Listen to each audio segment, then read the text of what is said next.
Hey everyone and welcome. Today, we're diving into a tiny island in the North Atlantic that has a reputation that is, well, huge. We're talking about Bermuda.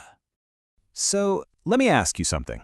When that name pops into your head, what's the first image you get? For a whole lot of us, it's probably not pink sand beaches. It's all about mystery, right? Yep, that's the one. The Bermuda Triangle. Some people even call it the Devil's Triangle. You know the legend? This mysterious slice of the ocean where ships and planes supposedly just vanish. Poof. Gone. Swallowed by some kind of strange, unknown force. It's a story that has absolutely captivated us for generations. But what's really going on? Well, experts, and we're talking even the U.S. Navy, they have a totally different story. On one side, you've got all the spooky stuff, right? Vanishings, mysterious forces, paranormal vibes. But on the other side, you've got the real-world explanations. Seriously bad weather, basic equipment problems, and, just plain old human mistakes. The verdict? There's really nothing supernatural happening there at all. Okay, but here's where it gets really interesting. Get this. Bermuda was actually called the Isle of Devils way back when.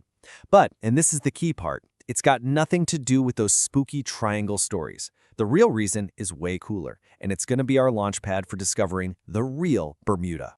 So that creepy name, Isle of Devils, it actually came from the terrifying noises that the first sailors heard from the shore. They thought it was monsters, but it was just the strange calls of native birds called cahows and the grunts of wild hogs. And that brings us to our first real story. How in the world people managed to survive on an island that had a massive, fundamental problem. And that problem was a big one. I mean, seriously, just try to picture it. You're trying to build a new life, a new community, on a piece of land with zero natural sources of fresh water. No springs, no rivers, no lakes, nothing. It sounds completely impossible. So how on earth did they pull it off? Well, the answer has been hiding in plain sight for 400 years, literally built into the houses themselves. The secret is on the roof.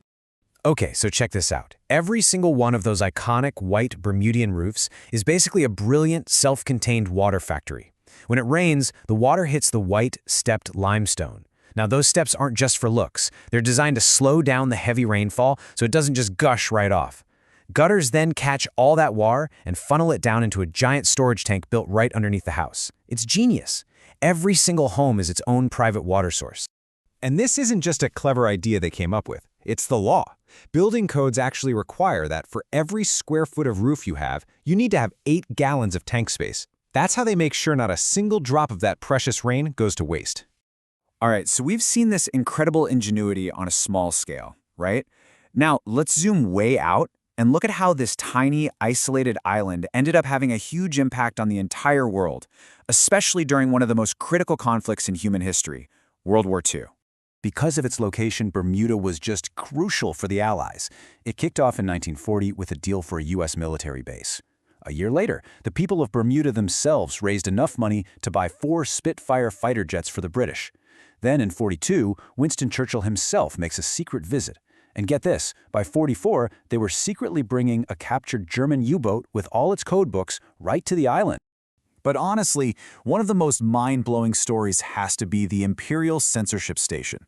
We're talking about over 1,000 people, and a lot of them were these incredibly sharp young women they nicknamed the Censorettes, working around the clock, intercepting mail, and hunting for hidden messages from enemy spies. And what they pulled off, it's just staggering. Working out of a hotel basement, they helped bring down the biggest German spy ring operating in the United States, which led to capturing more than 40 spies. And here's a fantastic little tidbit. The guy in charge of this whole operation, Sir William Stevenson, is widely believed to be the real-life inspiration for James Bond. How cool is that? And this wasn't some minor contribution. When Winston Churchill visited in 1942, he stood before Bermuda's leaders and said these powerful words. It just goes to show how incredibly important this tiny island was to winning the war. So all of this history, this incredible high-stakes history, it's no surprise that it has forged a culture that's just completely unique and full of life. It's a story of amazing diversity, of resilience, and of pure celebration.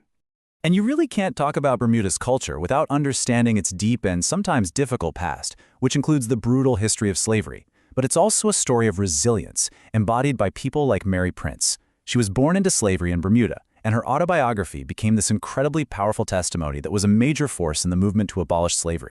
And what's emerged over the centuries is this incredible cultural mosaic. You can see it all blended together, influences from African, Caribbean, British, Portuguese, and Native American communities.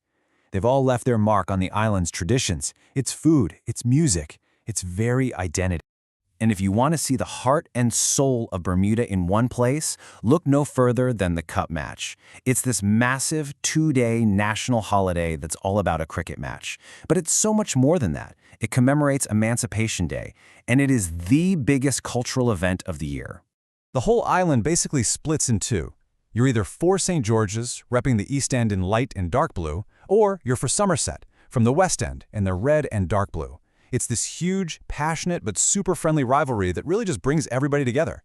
And, of course, no conversation about Bermuda's culture is complete without the gambes. I mean, just look at them. These incredible dance troupes are a living, breathing symbol of the island's heritage, with the bright, colorful costumes, the amazing masks, and that powerful driving beat of the drums and whistles. They are the absolute heartbeat of any celebration in Bermuda. So let's just step back and look at where we've been. We started with this famous myth, the Bermuda Triangle. But what we found was a reality that is so much more compelling. The real story of Bermuda isn't about spooky mysteries. It's about brilliant ingenuity, about having a giant impact on the world, and about a culture that's built on resilience and pure joy.